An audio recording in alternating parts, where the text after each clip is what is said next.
Halo Sobat Irama, jumpa kembali di channel Irama Widya. Kali ini kita mau share video bocoran soal UTBK SBMPTN 2022. Lengkap juga dengan pembahasannya loh.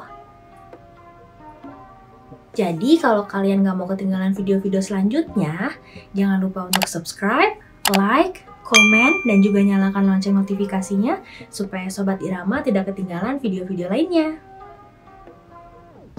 Kalau setelah menonton video ini Sobat Irama merasa video ini berguna dan bermanfaat, jangan lupa untuk share video ini ke teman-teman lainnya ya. Halo, selamat datang kembali di channel Irama Widya. Kali ini kita akan melanjutkan pembahasan soal UTBK TK Soshum Ekonomi bagian kedua. Pada bagian kedua ini, kita akan bahas sebanyak 5 soal. Untuk kalian yang belum menonton bagian kesatunya, silahkan klik link pada kolom deskripsi atau kunjungi channel Irama Widya untuk video menarik lainnya. Langsung saja kita ke pembahasan soal. Nah, nomor 6. Bentuk soalnya adalah sebab akibat. Jadi, untuk menjawabnya kita harus mengetahui terlebih dahulu pernyataan dan alasannya, benar atau salah, atau juga mengandung hubungan atau tidak. Kita baca pernyataannya. Pendapatan nasional dengan metode produksi dihitung dengan cara menjumlahkan value added tiap industri. Sebab value added adalah nilai yang ditambahkan pada tiap industri karena industri itu menghasilkan produk sampingan. Kita lihat dulu pernyataannya ya. Nah, pendapatan nasional dengan metode produksi dihitung dengan cara menjumlahkan nilai tambah atau value added dari seluruh sektor produksi selama satu periode tertentu, biasanya 1 tahun. Nah, ya apa sih yang dimaksud dengan value added? Value added adalah selisih ya antara nilai output dengan nilai input. Nilai output itu adalah hasil produksi ya, dan nilai input itu adalah biaya faktor produksi. Jadi pernyataannya benar ya. Kemudian alasannya. Value added adalah nilai yang ditambahkan pada tiap industri karena industri itu menghasilkan produk sampingan. Salah ya. Karena value added itu adalah selisih antara nilai output dan nilai input dari proses produksi, bukan merupakan produk sampingan ya. Jadi alasannya salah. Pernyataan benar dan alasan salah, jadi jawabannya adalah yang C ya. Selanjutnya soal nomor 7. Bentuk soalnya masih sama dengan soal sebelumnya, yaitu soal sebab akibat. Dalam pasar persaingan monopolistik, dalam jangka panjang perusahaan akan memperoleh normal profit, sebab dalam jangka panjang, output perusahaan akan bertambah banyak. Nah, sebelum kita bahas, kita harus ketahui dulu apa sih yang dimaksud dengan pasar persaingan monopolistik. Pasar persaingan monopolistik adalah pasar yang terdiri atas banyak penjual yang menghasilkan barang serupa tetapi memiliki perbedaan dalam beberapa aspek atau berbeda karakteristiknya. Contohnya nih, beda bentuk, ukuran, kualitas, harga, dan sebagainya. Contohnya apa aja sih? Seperti sabun mandi, sampo, dan sebagainya. Nah, dalam jangka panjang, perusahaan yang berada di pasar monopolistik ini akan memperoleh keuntungan yang semakin menurun atau terus berkurang ya. Kenapa? Karena ketatnya persaingan yang akan memungkinkan laba itu mendekati 0. Jadi pernyataannya salah ya. Kemudian kita lihat alasannya. Dalam jangka panjang, output perusahaan akan bertambah banyak. Salah ya. Karena dalam jangka panjang, setiap perusahaan yang ada di pasar akan menghadapi permintaan yang semakin berkurang pada berbagai tingkat harga. Jadi, pernyataan salah dan alasan salah. Jadi jawabannya yang E ya. Selanjutnya soal nomor 8. Bentuk soalnya ini merupakan soal benar salah ya. Kita baca soalnya terlebih dahulu. Di sebuah bank tertulis di papan tulis kurs dolar Amerika Serikat, kurs belinya sebesar Rp9.119 dan kurs jualnya adalah Rp9.211. Ini artinya 1. Jika ada seseorang yang datang membawa uang dolar AS, maka oleh bank tersebut akan ditukar dengan Rp9.119 per dolar AS. Pernyataan kedua, di bank tersebut mata uang dolar AS ditukar dengan harga di antara Rp9.119 dan Rp9.211. 3. Orang yang akan menukar uang rupiahnya dengan dolar AS harus membayar Rp9.211 untuk setiap dolar. Dan pernyataan nomor 4, kurs yang berlaku di bank tersebut berada di titik tengah, yaitu Rp9.165. Kita analisis pernyataannya satu persatu ya. Nah, untuk menjawab soal ini, kita harus mengetahui kurs jual dan kurs beli itu apa ya.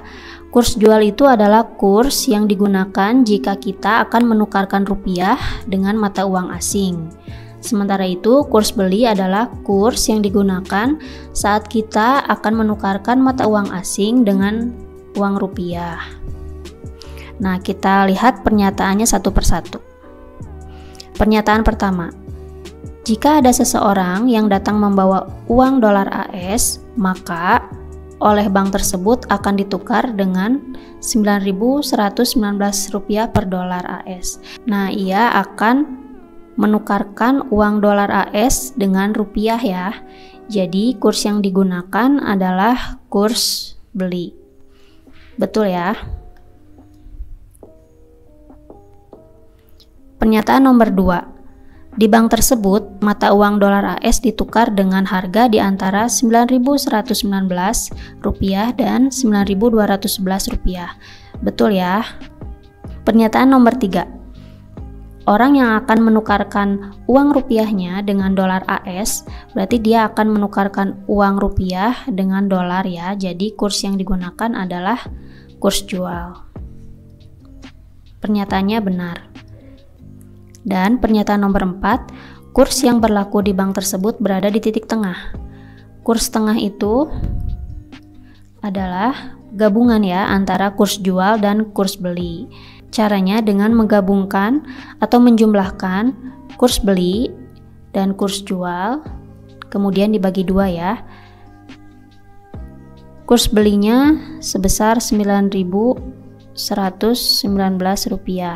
ditambahkan dengan kurs jualnya 9.211, kemudian dibagi 2, hasilnya adalah 9.165. Jadi benar ya, semua pernyataannya benar. Jadi jawabannya adalah E. Selanjutnya soal nomor 9, soalnya masih dalam bentuk benar salah. Terjadinya penyelundupan barang-barang dari luar negeri ke Indonesia disebabkan penyelundup ingin menghindari peraturan negara yang berupa 1. Pungutan, 2. Tarif, 3. Retribusi, dan 4. Larangan impor. Nah, untuk menjawab soal ini kita harus mengetahui ya faktor yang menyebabkan penyelundupan barang dari luar negeri ke dalam negeri ya. Ada beberapa faktor yang menyebabkan penyelundupan barang dari luar negeri ke dalam negeri.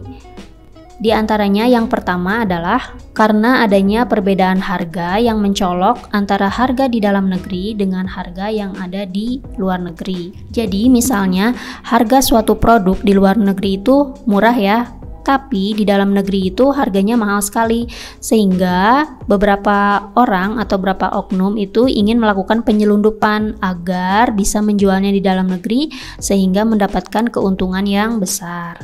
Nah, faktor yang kedua, barang itu dilarang sehingga terjadinya penyelundupan.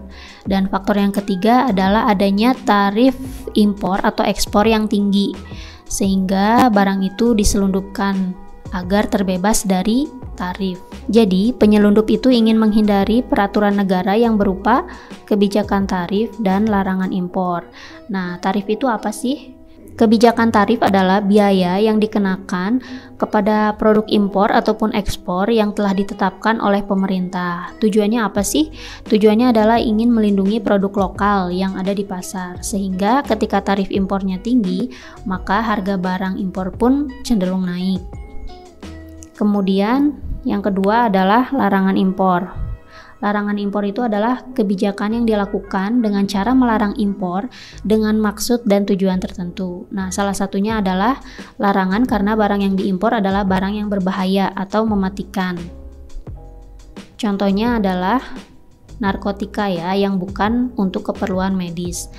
Karena larangan impor ini, beberapa pihak melakukan penyelundupan untuk meloloskan barang yang dilarang. Jadi, jawabannya adalah 2 dan 4. Yang C ya. Selanjutnya, soal nomor 10, bentuk soalnya masih sama, yaitu benar salah. Apabila pemerintah menentukan kurs valuta asing dengan sistem kurs bebas, maka beberapa hal yang dapat terjadi antara lain adalah pernyataan nomor 1, tidak akan ada pasar gelap. Pernyataan kedua, pemerintah tidak perlu lagi menyediakan cadangan devisa untuk mengendalikan pasar. Pernyataan ketiga, berlaku kurs keseimbangan antara permintaan dan penawaran valuta asing. Dan pernyataan keempat, dalam batas-batas tertentu, pemerintah masih ikut campur tangan dalam menentukan kurs. Nah, sistem kurs bebas ya, disebut juga sistem kurs mengambang, adalah suatu sistem yang nilai tukar mata uangnya dipengaruhi atau ditentukan oleh kekuatan pasar. Kekuatan pasar itu apa sih? Yaitu penawaran dan permintaan pasar. Nah, jadi penawaran dan permintaan pada mata uang asing akan menentukan nilai mata uang itu sendiri. Nah, sistem ini bersifat bebas dan akan selalu berubah, sehingga bagi para peserta valuta asing harus terus mengamati perkembangan yang terjadi pada kurs mata uang asing. Dalam sistem kurs bebas, pemerintah tidak melakukan intervensi sama sekali di pasar untuk memengaruhi nilai tukar mata uang domestik. Jadi, tidak ada campur tangan pemerintah ya. Jadi pernyataan nomor 2 dan nomor 4 itu salah ya. Jadi jawabannya adalah yang pernyataan nomor 1 dan 3. Jawabannya B. Sekian pembahasan soal pada bagian kedua ini. Jika ada hal yang ingin ditanyakan, silakan tulis di kolom komentar ya. Dan jangan lupa subscribe channel Irama Widya. Sampai jumpa di pembahasan soal selanjutnya. Terima kasih. Nah, bagaimana pembahasan bocoran soal UTBK SBMPTN 2022-nya? Mudah kan untuk dipahami? Pastinya kalian sudah lebih paham dong untuk mengerjakan soal-soal seperti itu. Dan juga pasti kalian lebih pede dong untuk ikut UTBK SBMPTN 2022-nya. Supaya kalian bisa berlatih lebih lanjut, jangan lupa untuk baca buku UTBK SBMPTN 2022-nya dan juga rekomendasi bukunya ada di deskripsi box di bawah ini ya. So, pantengin terus channel Irama Widya ya, supaya kalian nggak ketinggalan video-video selanjutnya. See you, bye-bye!